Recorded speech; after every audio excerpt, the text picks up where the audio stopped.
നരേന്ദ്രമോദി എന്ന ജനനേതാവ് രാജ്യത്തിന്റെ രാഷ്ട്രീയ ചരിത്രം തിരുത്തിക്കുറിച്ച 12 വർഷങ്ങൾ. ഈ കാലം കടന്നു പോകുമ്പോൾ ഭാരതത്തിന്റെ വികസന ജനക്ഷേമ നയങ്ങളിലും പരിവർത്തനം സൃഷ്ടിച്ചതിന്റെ ചരിത്രം കൂടി പറഞ്ഞു വെക്കേണ്ടി വരും. നവഭാരതത്തിന്റെ കുതിപ്പ് തുടരുമ്പോൾ കാഴ്ചപ്പാടും കരുത്തുമെല്ലാം മോദിയാണ്. വിവരങ്ങളുമായി ഡൽഹിയിൽ നിന്നും TS ആദർശ് അല്പസമയത്തിനകം തന്നെ ചേരും.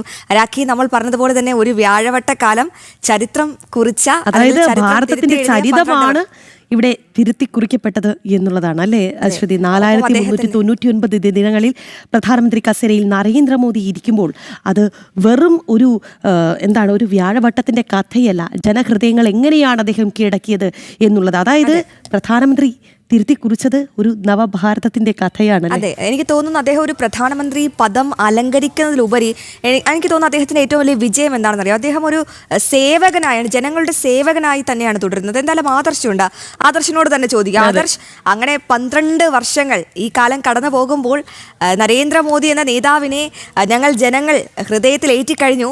ഇനി എന്തൊക്കെയായിരിക്കും ഈ 12 വർഷക്കാലത്തെ നമുക്ക് എങ്ങനെയൊന്ന് നോക്കിക്കാണാം വളരെ പെട്ടെന്ന്?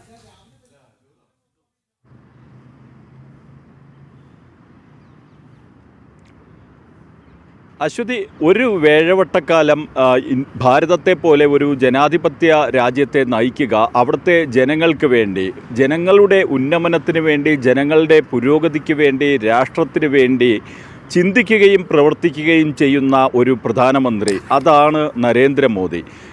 കൃത്യമായിട്ട് പറഞ്ഞാൽ ഈ രാജ്യത്തെ ശൗചാലയങ്ങൾ മുതൽ റെയിൽവേ പാളങ്ങൾ വരെ പ്രധാനമന്ത്രി നരേന്ദ്രമോദിയുടെ പദ്ധതിയിലും ചിന്തകളിലും വന്നു എന്നുള്ളതാണ് അദ്ദേഹം ഈ രാജ്യത്തെ ജനങ്ങൾക്ക് വേണ്ടി ചിന്തിക്കുന്നതിൻ്റെയും പ്രവർത്തിക്കുന്നതിൻ്റെയും ഏറ്റവും വലിയ തെളിവ്.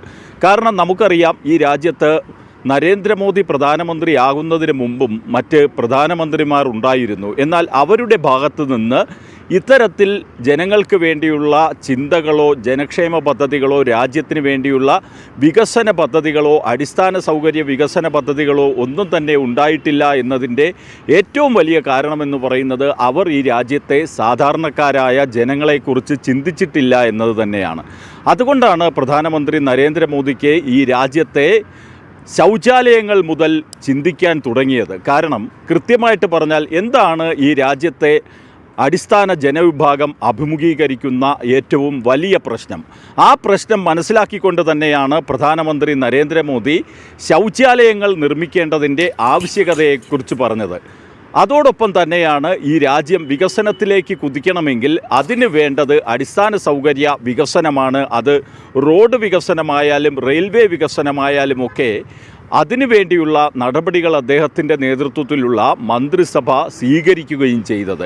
അപ്പോൾ ഈ രീതിയിൽ ഒരു രാജ്യത്തിൻ്റെ ചരിത്രം തന്നെ വഴിമാറുന്ന വിധത്തിലേക്ക് പ്രധാനമന്ത്രിയുടെ ചിന്തകൾ, പ്രധാനമന്ത്രിയുടെ നയം, പ്രധാനമന്ത്രിയുടെ നിലപാട് ഇതെല്ലാം മാറി.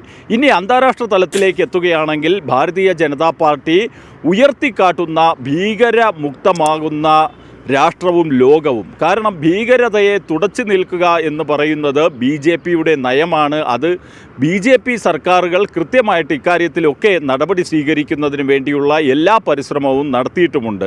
അപ്പോൾ ആ രീതിയിൽ ഭീകരതയ്ക്കെതിരായ പോരാട്ടം അത് നയിക്കുന്നതിനും പ്രധാനമന്ത്രി നരേന്ദ്രമോദിക്ക് കഴിയുകയും ചെയ്തു. ഇനി മറ്റു രാജ്യങ്ങളുമായുള്ള സഹകരണം, ആ സഹകരണങ്ങൾ ഓരോ രാജ്യങ്ങളും ആ രാജ്യങ്ങളുടെ പരമോന്നത സിവിലിയൻ ബഹുമതി പ്രധാനമന്ത്രി നരേന്ദ്രമോദിക്ക് നൽകുന്നതിൽ നിന്ന് അവർ എത്രമാത്രം മോദി എന്ന നയതന്ത്രജ്ഞനെ ഉൾക്കൊള്ളുന്നുവെന്നും അംഗീകരിക്കുന്നുവെന്നും ഇതിലൂടെ മനസ്സിലാക്കാൻ കഴിയുകയും ചെയ്യും. അപ്പോൾ എന്താണ് ഭാരതം ആഗ്രഹിക്കുന്നത്, ഭാരതത്തിന് വേണ്ടി ആ ഒരു ചിന്ത, അതാണ് നരേന്ദ്രമോദി എന്ന പ്രധാനമന്ത്രിയെ മറ്റുള്ളവരിൽ നിന്ന് വ്യത്യസ്തനാക്കിയത്. അതുകൊണ്ട് തന്നെയാണ് മോദി സർക്കാർ ഒരു വേഴവട്ടക്കാലം ഈ രാജ്യത്ത് അധികാരത്തിലിരുന്നുകൊണ്ട് ഇവിടെ ചെയ്ത വികസന പദ്ധതികൾ ചർച്ചയാകുന്നതും. കൃത്യമായിട്ട് പറഞ്ഞാൽ അടിസ്ഥാന സൗകര്യ വികസനം ഒരു നാടിലേക്ക് എത്തുമ്പോൾ ആ നാട് വികസിക്കുന്നു എന്നതിനേക്കാൾ ഉപരി നമ്മുടെ അതിർത്തി ഗ്രാമങ്ങളെക്കുറിച്ച് പോലും പ്രധാനമന്ത്രി ചിന്തിച്ചു. അവിടങ്ങളിലേക്ക് റോഡ് കണക്ടിവിറ്റി എത്തുക എന്ന് പറയുന്നത് നമ്മുടെ അതിർത്തി പ്രദേശങ്ങളിലുള്ള ഗ്രാമീണ മേഖലകളിലൊക്കെ ചിന്തിക്കാൻ പോലും കഴിയാത്ത ഒരു സാഹചര്യമായിരുന്നു.